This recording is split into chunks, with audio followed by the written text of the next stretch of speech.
The following report contains some disturbing images.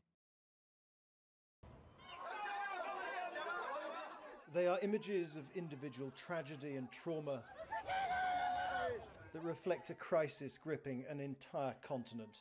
A crisis that has left Britain under huge pressure to do more to help the thousands of refugees heading for Europe.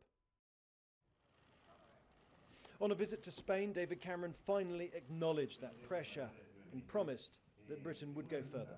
Britain is a moral country with a moral conscience, and we respond rightly to humanitarian crises, and that is why we will be taking thousands of Syrian refugees. But let's not pretend that that alone will solve the problem.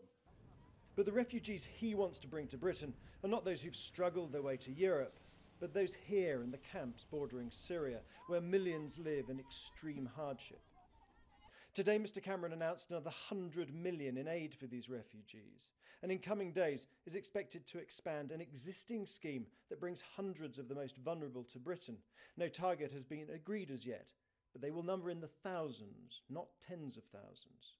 Won't some people see this as a token gesture that doesn't actually address the real humanitarian need, nor does it actually address the fundamental cause of this crisis? We must act in all the ways that the British people would expect. That is why we were the first to send the Navy to the Mediterranean to save lives. That is why we have done far more than any other European country to fund those refugee camps, the increase in funding I've just given today.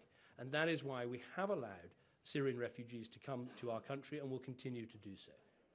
But that is not enough for Chancellor Merkel of Germany and President Hollande of France, who today wrote to EU leaders calling for a binding mechanism for resettling refugees in all member states, something Mr. Cameron opposes, something Scotland's First Minister supports.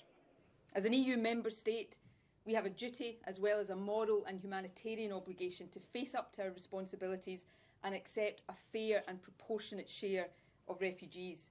We can't leave it to others to shoulder the responsibility alone. And still they come.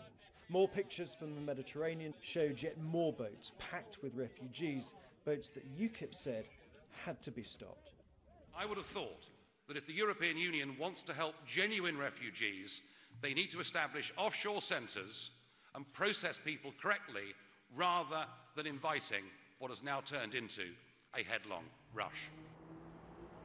This afternoon, David Cameron left Madrid knowing that when Parliament returns next week, there will be more questions to answer about what is as yet a half-formed policy. James Landell, BBC News in Spain.